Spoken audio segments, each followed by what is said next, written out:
இவ்வளவு நாள் அமைதியாக இருந்துவிட்டு இப்பொழுது ஏன் மக்கள் பிரச்சாரத்தை அவர் தொடங்கி இருக்கின்றார்?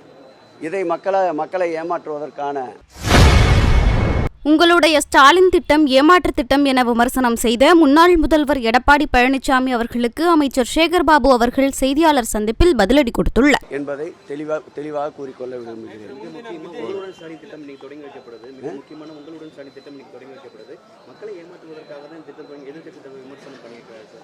மக்களை இப்படி நாங்கள் கூட திருப்பி சொல்லலாம். இவ்வளவு நாள் அமைதியாக இருந்துவிட்டு இப்பொழுது ஏன் மக்கள் பிரச்சாரத்தை அவர் தொடங்கி இருக்கின்றார்?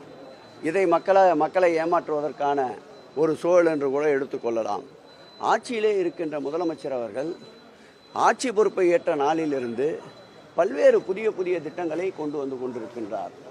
நான் முதல்வர் என்றாலும் சரி, இல்லம் தேடி கல்வி என்றாலும் சரி, இல்லம் தேடி மருத்துவர் என்றாலும் சரி, அறநிலையத்துறையில் புரட்சிகரமான பல்வேறு முனைப்புடன் கூடிய திட்டங்கள் என்றாலும் சரி, குறிப்பாக குடமுழுக்கு, நிலங்கள் மீட்பு, திருக்கோயிலே பணியாற்றுகின்ற அர்ச்சகர் நலன், திருக்கோயிலே பணியாற்றுகின்ற ஊழியர்கள் நலன் போன்றவற்றில் பல்வேறு புதிய மாற்றங்களை கொண்டு வருகின்ற மாண்புமிகு முதல்வர் அவர்கள் இன்றைக்கு மக்களை தேடி அவர்களுடைய எண்ணங்கள், அவர்களுக்கு இருக்கின்ற சிறு குறைகளை போக்குவதற்காக இந்த முன்னெடுப்பை எடுத்திருக்கின்றார்.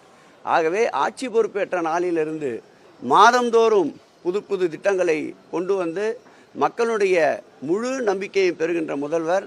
அந்த வகையிலே இந்த திட்டமும் ஒரு புதிய திட்டமாகத்தான் மக்கள் கருதுகிறார்கள். ஏமாற்றுபவர்கள் தான் ஏமாற்றத்தை பற்றி பேசி கொண்டிருக்கின்றார்கள்.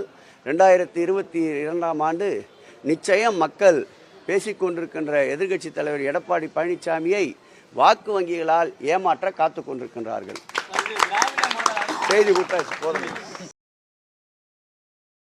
செய்திகளை உள்ளது உள்ளபடி தெரிந்து கொள்ள ரெஃப்ளெக்ட் நியூஸை சப்ஸ்கிரைப் பண்ணுங்க.